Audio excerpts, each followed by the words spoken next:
Okay, official business. I think that this one or the next one, or Give More Grace, or Give Some Grace, was the last song made for the album. I know that these were the last two for sure before I finally was like, okay, I'm done.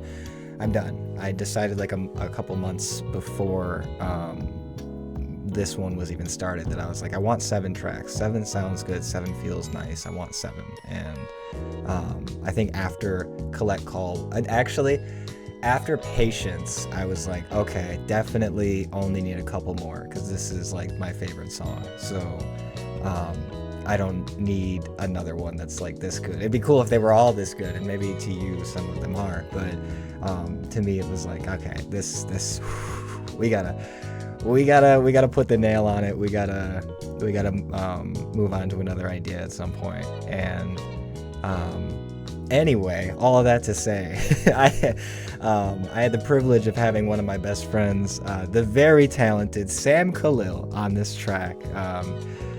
Yeah, I mean, everybody do yourself a favor and go follow him on some socials listed in the description.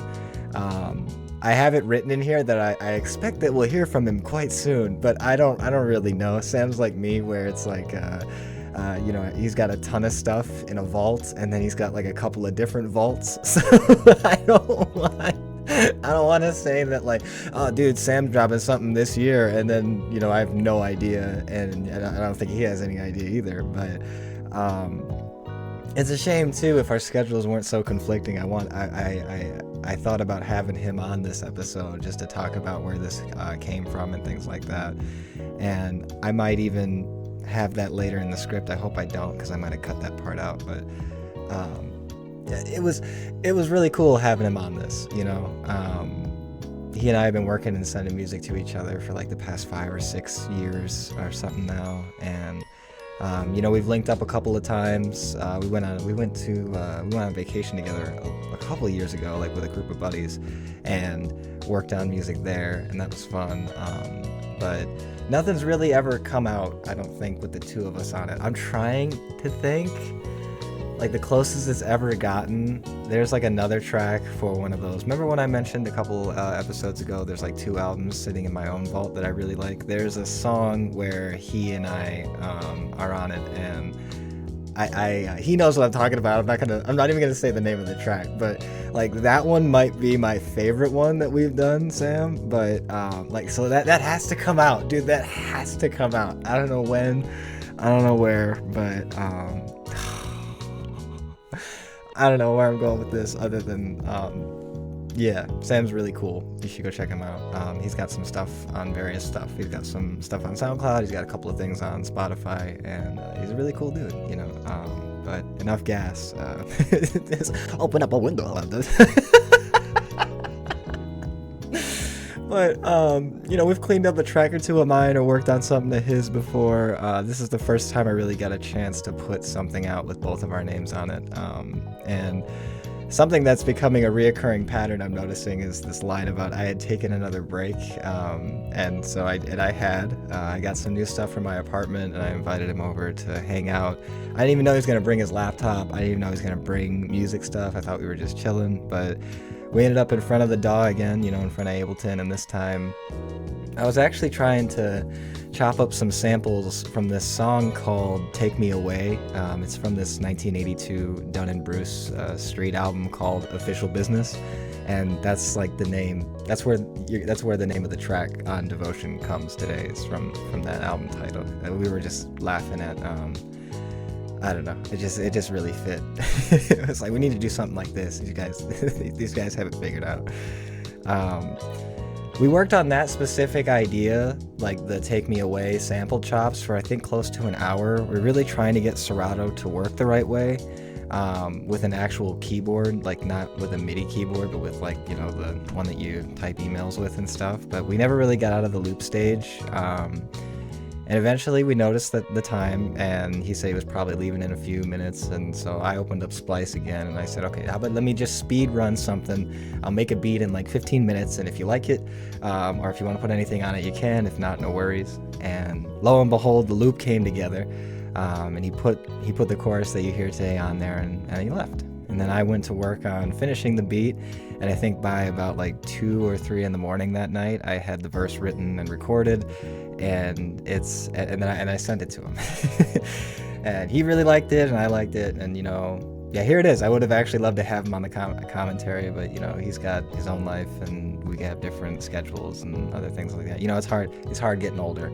You can't just hang out all the time anymore. But I can't really say. So all that to say, I can't really say where the chorus itself came from in the same way that I've been talking about, that I'm going to talk about my verse, or that I have been talking about my stuff in my other songs, because that was from him. But all that I know is that it felt like a perfect piece to add to the album itself, like this song. The ride up to Patience is one of struggling with a relationship, and whether spiritual or physical, and the idea that there is another way to deal with this, in love and out of trust, embodies exactly where I wanted this plane to land, or this plane to go.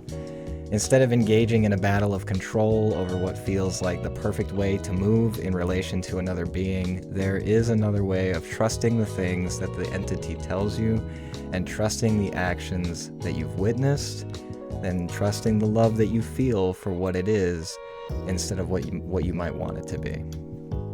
You'll hear me say in the build-up before the chorus that this is what my world sounds like, followed by some background dialogue stuff that was picked up during Sam's takes. And I remember after he left, I had put my verse into writing, that I felt like a real warmth, that whatever this was leading to was good with this song.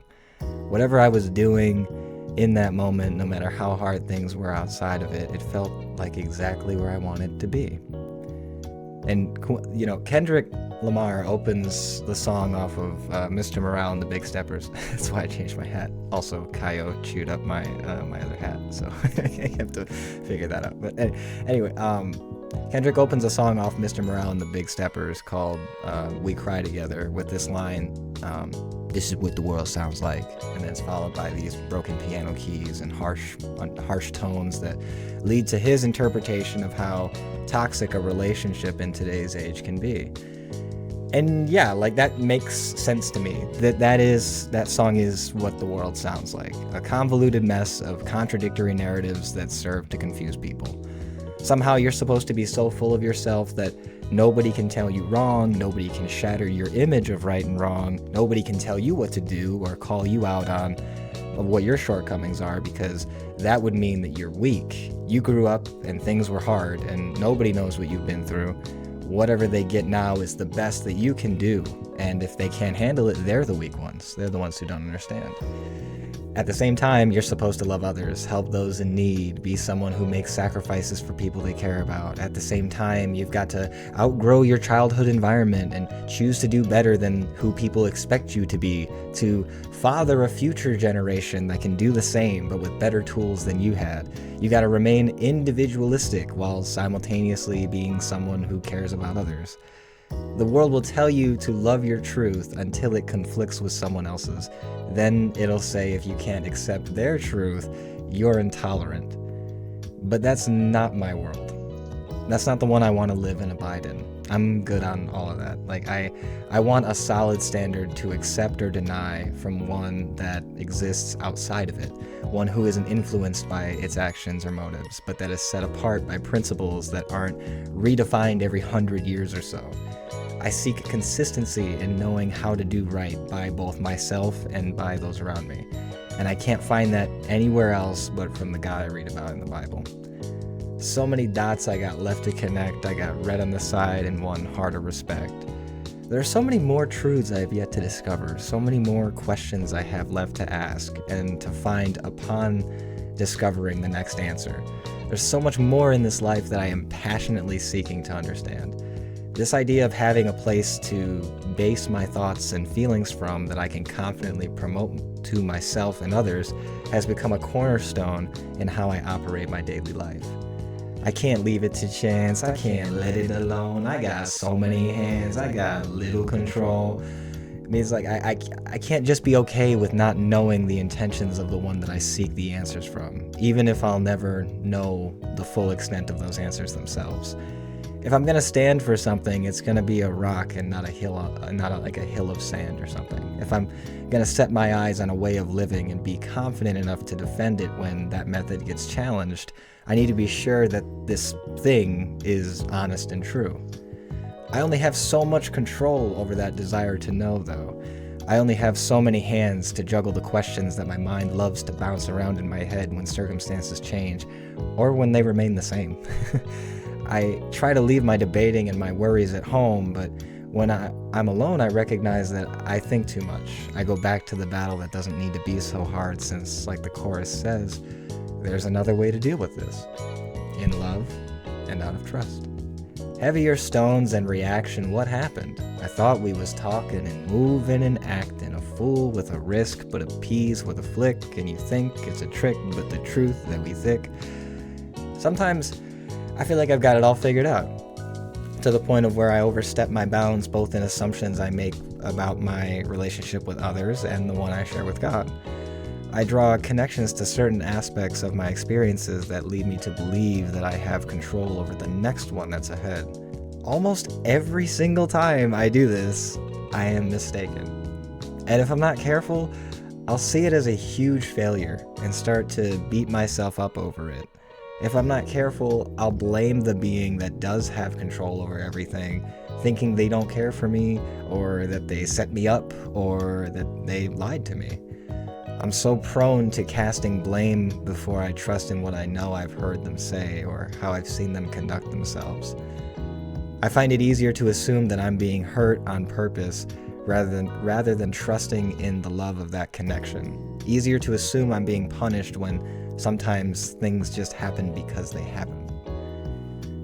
Is the proof in the things that we see from the roof when we glare at the street that we leave for the view?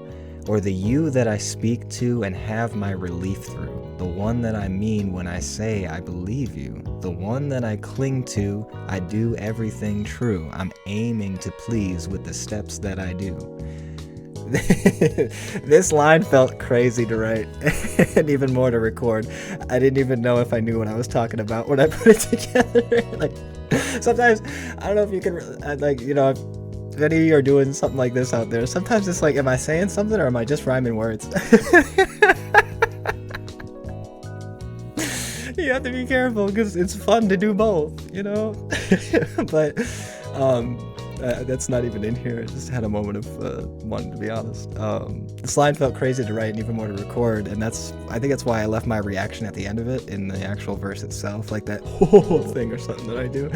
It's a question without an answer. Is the proof of how things are in any given situation truly only present the moment we separate ourselves from it and examine it in hindsight from like a bird's eye view, or from a place that we now declare is better than wherever we were when we were experiencing it? Or is it only found in the moment itself?